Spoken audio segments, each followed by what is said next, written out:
Hi all, welcome to cricket arena. നിലവിൽ domestic ക്രിക്കറ്റിൽ മികച്ച പ്രകടനമാണ് പേസറായ മുഹമ്മദ് ഷമി നടത്തിക്കൊണ്ടിരിക്കുന്നത്. ഇപ്പോൾ നടക്കുന്ന വിജയ് ഹസാരെ ട്രോഫിയിൽ ബംഗാളിന് വേണ്ടിയാണ് ഷമി കളിക്കുന്നത്.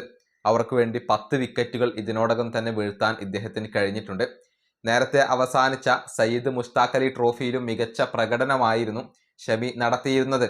അതായത് 7 മത്സരങ്ങൾ കളിച്ച താരം 16 വിക്കറ്റുകൾ വീഴ്ത്തിയിട്ടുണ്ട്. അങ്ങനെ നല്ല രൂപത്തിലാണ് ഷമി ഇപ്പോൾ കളിക്കുന്നത്. നമുക്കറിയാം, കുറച്ചു കാലമായി അദ്ദേഹം ഇന്ത്യൻ ടീമിന് വേണ്ടി കളിച്ചിട്ട് ഇപ്പോൾ അദ്ദേഹം മടങ്ങിയെത്താനുള്ള ഒരുക്കത്തിലാണ്. അതായത് ഈ മാസം ന്യൂസിലാൻഡിനെതിരെ ഇന്ത്യ 3 ഏകദിന മത്സരങ്ങൾ കളിക്കുന്നുണ്ട്.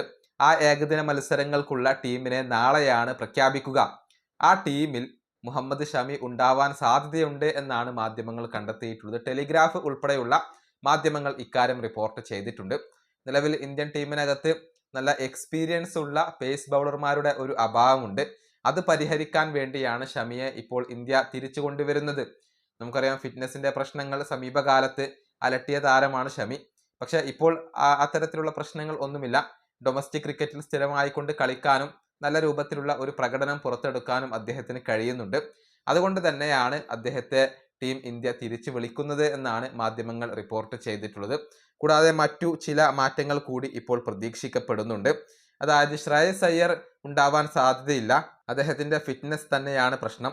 അതുപോലെ തന്നെ ഋഷഭ് പന്തിന് ഏകദിന ടീമിൽ ഇടം ലഭിച്ചേക്കില്ല എന്നാണ് റിപ്പോർട്ടുകൾ. പകരം ഇഷാൻ കിഷൻ അവിടെ വരാനുള്ള ഒരു സാധ്യതയുണ്ട്. അതുപോലെ തന്നെ ധ്രുവ് ജുറലിനെ പോലെയുള്ള താരങ്ങളും അവിടെയുണ്ട്. ഇത്തരത്തിലുള്ള നിർണായകമായ മാറ്റങ്ങൾ നാളത്തെ സ്ക്വാഡിൽ ഉണ്ടാകും എന്നാണ് ഇപ്പോൾ പ്രതീക്ഷിക്കപ്പെടുന്നത്. ഈ വീഡിയോ അവസാനിപ്പിക്കുന്നു. അടുത്തൊരു വീണ്ടും കാണാം.